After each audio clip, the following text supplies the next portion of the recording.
everybody. My name is Jess. I am the leader of WomenEd Taiwan, alongside Jaya and Jessica. Now, on Saturday last week, so that's Saturday the 19th of February, we had a fantastic careers clinic. It involved myself talking and also Lydia Ann Smith, who is from InterEducation. The problem with that was that I wasn't recorded, my first part, but Lydia was. So I thought to benefit everybody who wasn't at the clinic, I would record my part again, and then we would send it to WomenEd and could put it on YouTube for you guys. So hope everybody is okay. It was a really great clinic. We had a really fantastic time. And without further ado, I'll get on to sharing.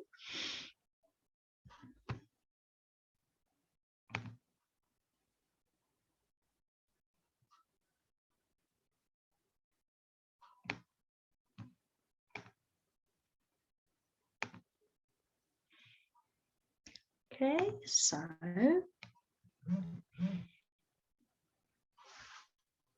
we are.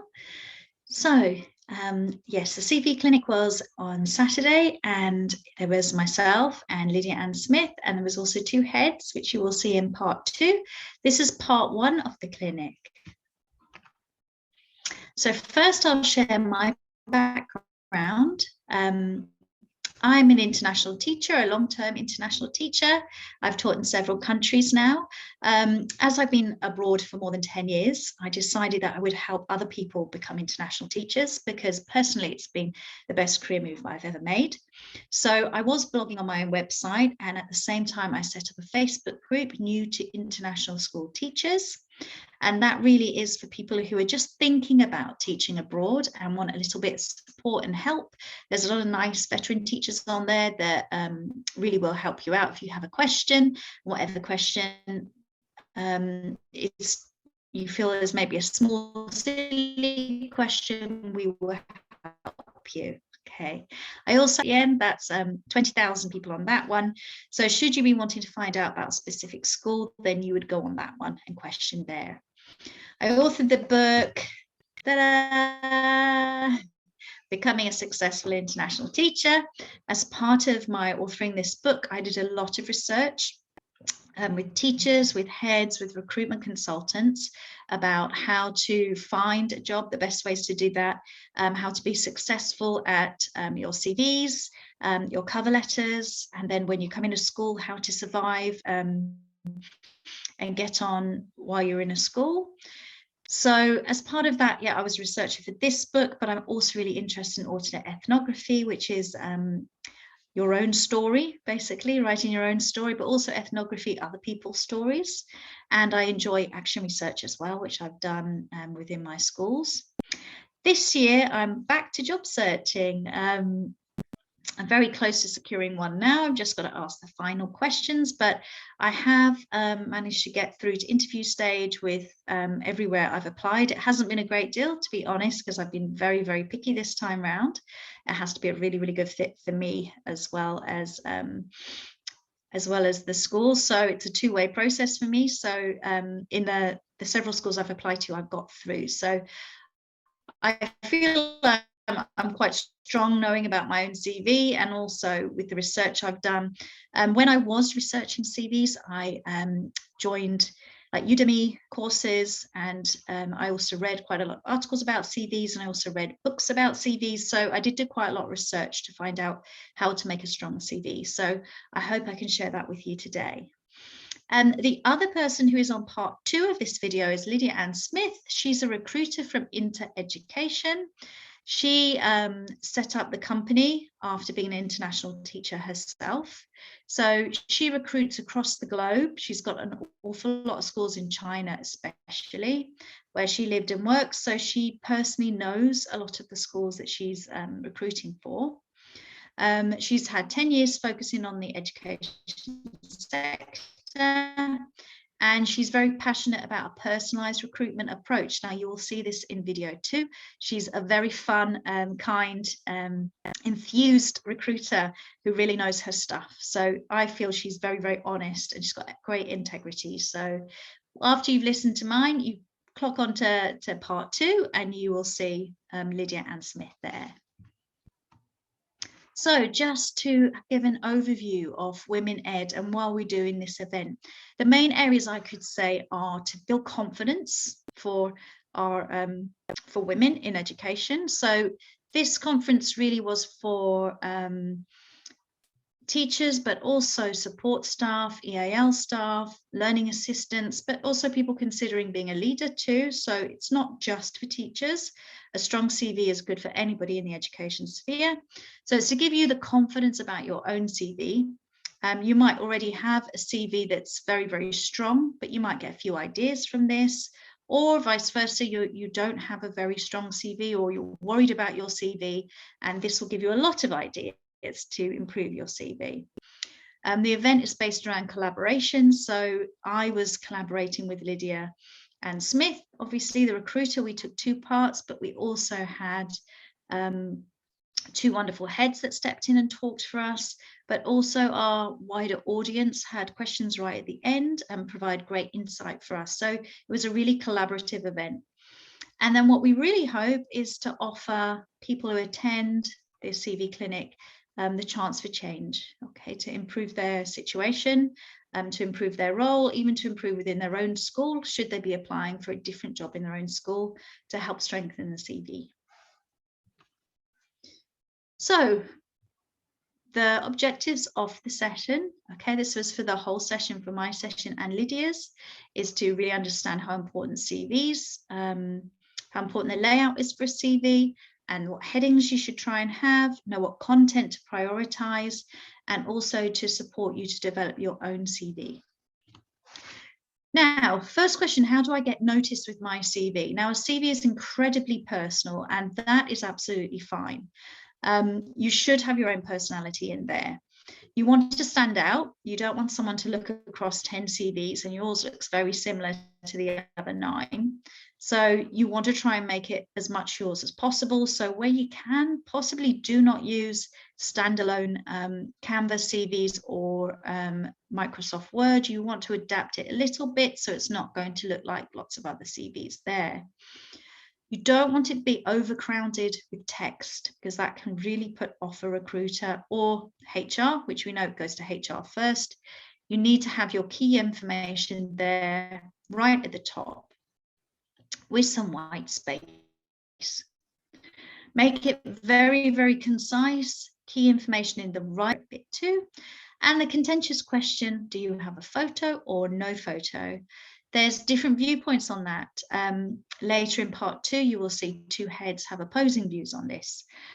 The idea with DEI is that a photo can be divisive. It can be, set you apart, as in, if a school is looking for a particular ethnicity or similar, it can cause issues, obviously, for that reason. If a school demands a photo, there's also the issue with the photo. If you look like someone perhaps that the recruiter doesn't like or resembles some person, then sometimes photos can give off a bad impression if it's not a photo that's liked. On the other side, some recruiters say they really like the photo because they get an idea of the person from it. So it is a contentious issue. It is however you feel, whether you add one or not. I've done both. In Europe, I have tended to take it off because it's a little bit more liberal there, and the idea is some European schools don't like the photo.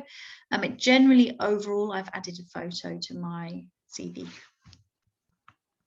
So basics and overview. So this CV here, this is not a teaching CV. It's just an example I've found, but the layout is very, very clear. It's a larger font. We say like font 12 point minimum. So it can be easily read on the page. Clear formatting of sections. So we've got here work experience, education, little profile, website and social links. It's very clearly laid out. There is a summary, which is a short profile about yourself, and it may well discuss and pull together all areas you've worked in that relate to teaching. Also, you want to include your full name up at the top, your email and how to be contacted, whether that's Zoom, Skype or similar, And with nowadays, it's an idea to put on your city and your country, because sometimes schools are recruiting within country, or there's certain countries that are easier to get you across to their country from. Education and work history, generally the guidance is for a education CV, you have your education at the top, purely because HR will receive this first and they want to see that they can get you a visa. Now, if you don't have the right qualifications for that country's visa, you're not going to get through. So don't make them search all the way through your CV to find out. Courses and voluntary work, again, some people like to put this in, some people don't. I personally do. I add in my most relevant courses that match the job spec, and we'll talk about that a little bit more later. So I've done a lot of courses, so I would not list every single one. It would take up probably a side of the A4. And voluntary work, where it is relevant to your job, include voluntary work. So your headings and basic information here. Your photo, so it's a little bit covered up, I think, by my picture. I can't quite tell. Let's see if I can move my picture. Yes, I can. That's awesome. Right, so we have some photos here. Let's see if I can move this as well. Yeah, okay, perfect.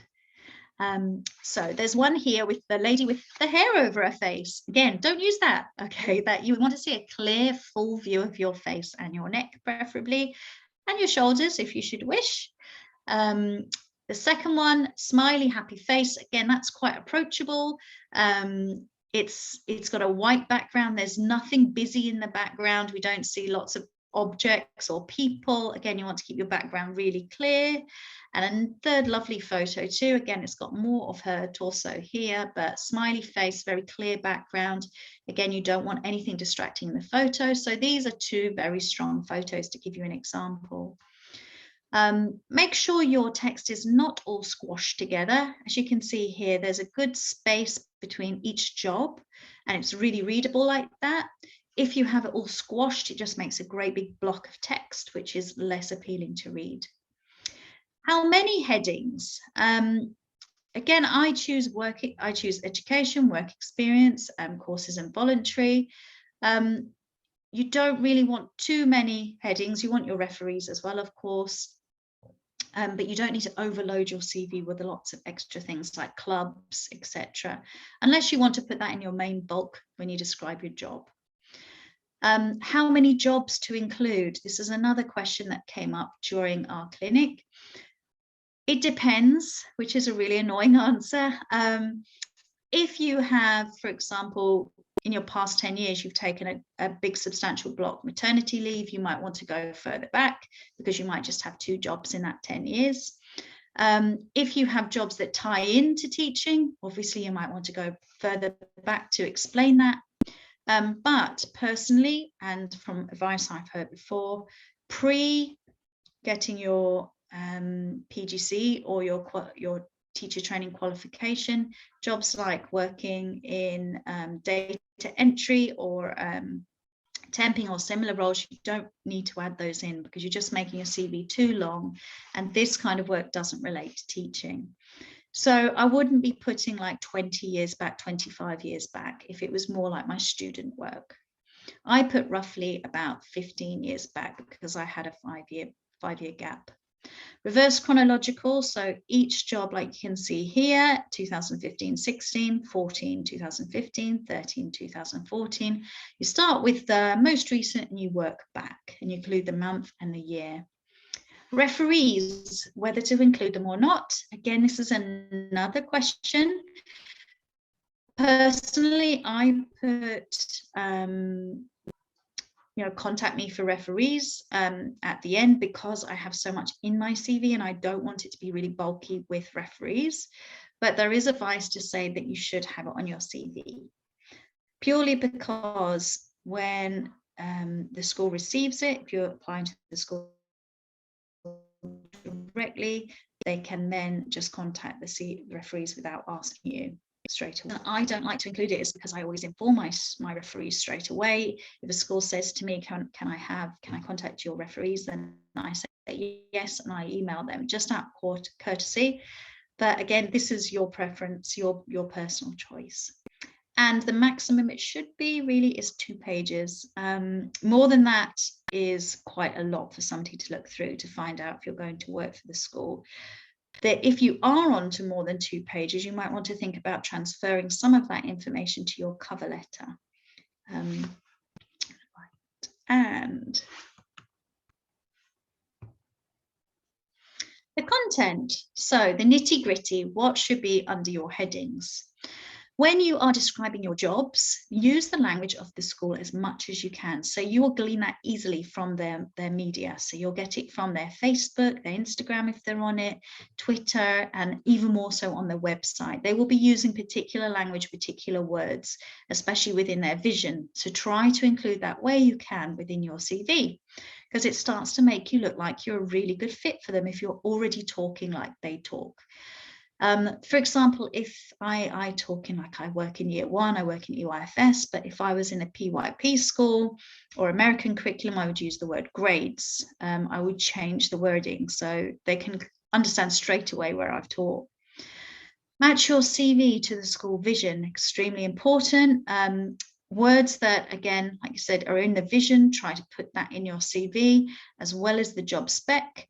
Now, and the job spec is particularly important because if they use a tracking software like ATS, if it goes through that, which some of the very big companies do, they are just looking for those key words in your CV.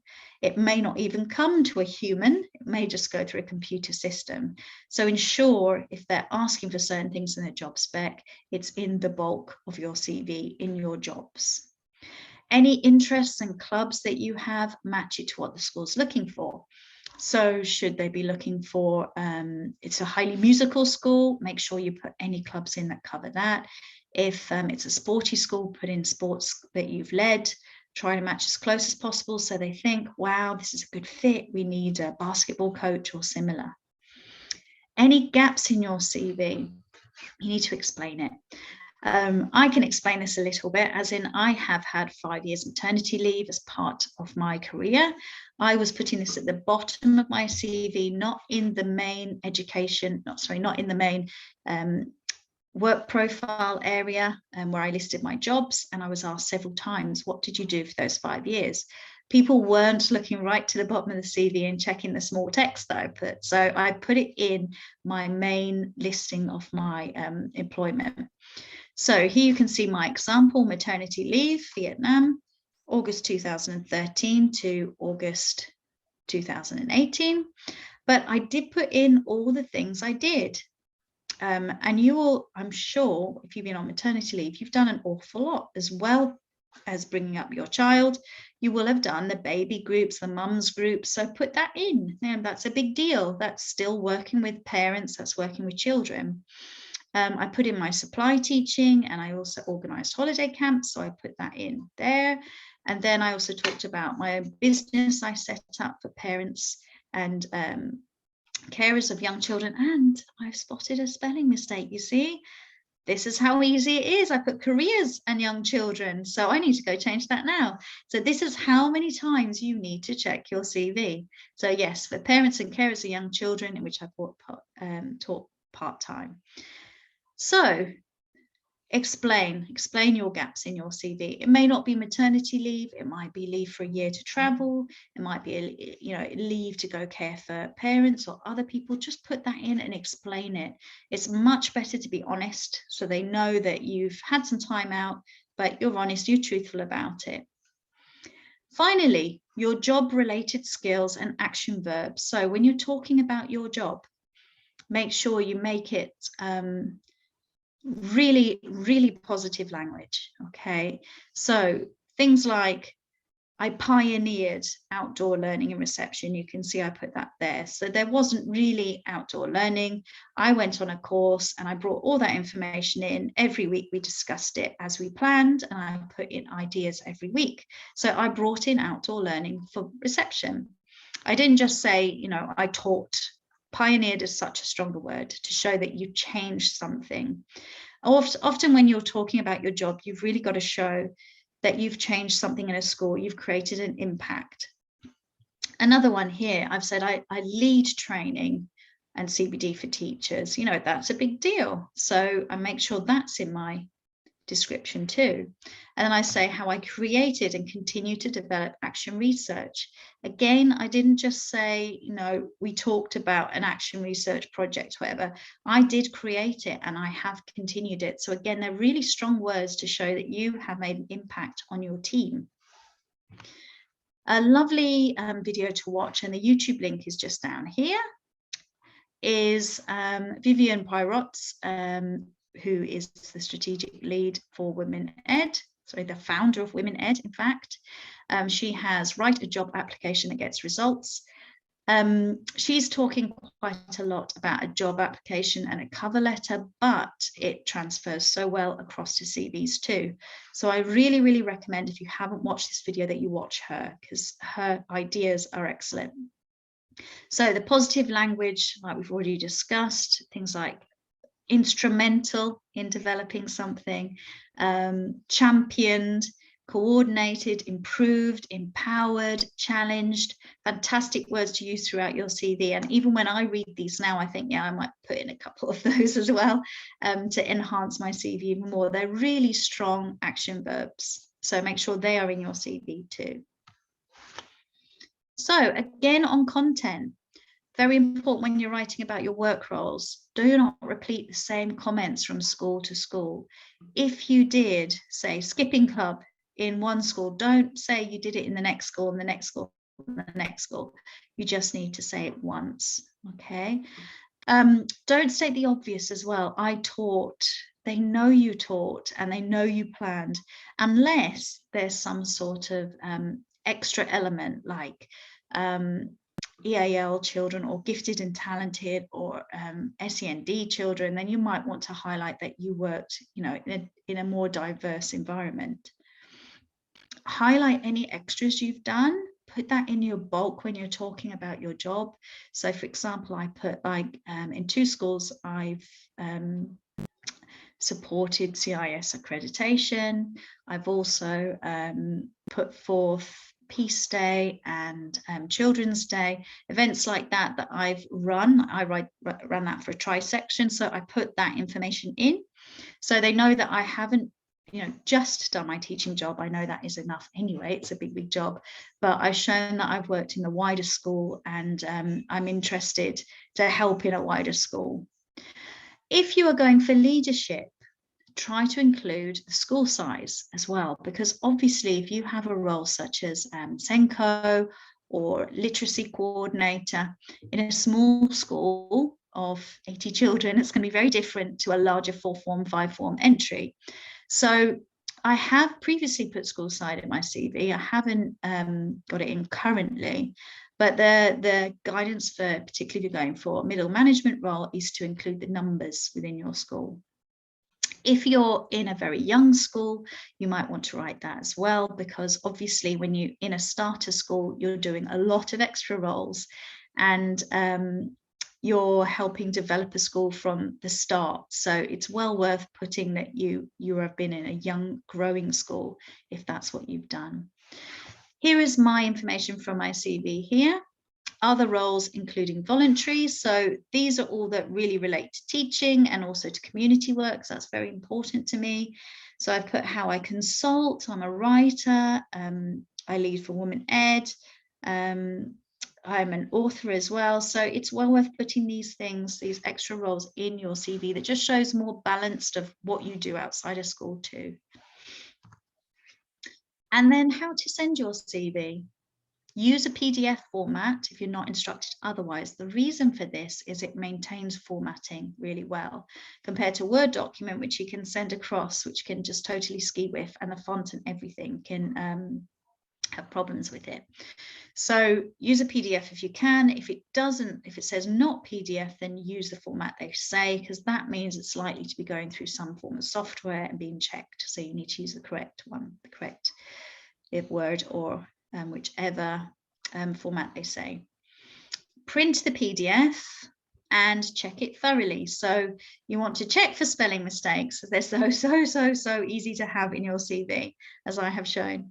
You want to also check that you've got all your roles correctly. For example, I transferred from Word across to Canva, and then I forgot to put, I was head of year one, I just put year one teacher. I don't even know how it happened. But a critical friend said to me, look, you headed that. Why have you got year one teacher? And I was, and I'd already sent it to 1 or 2 places. So you've got to check it with several people, not just your partner or your friend.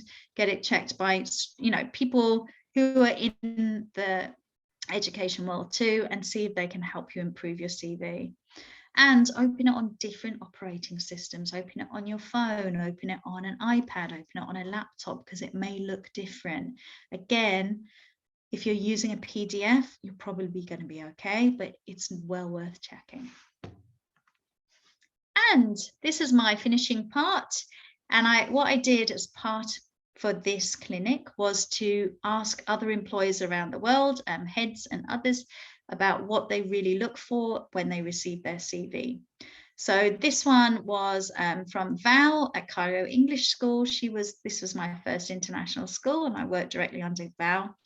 She says from her point of view, she looks for friendly, happy people who put true things on their CV. She doesn't want to look for lots of text that's copied from, for example, development matters or the national curriculum, because she feels that is a bit like the person doesn't really know their stuff.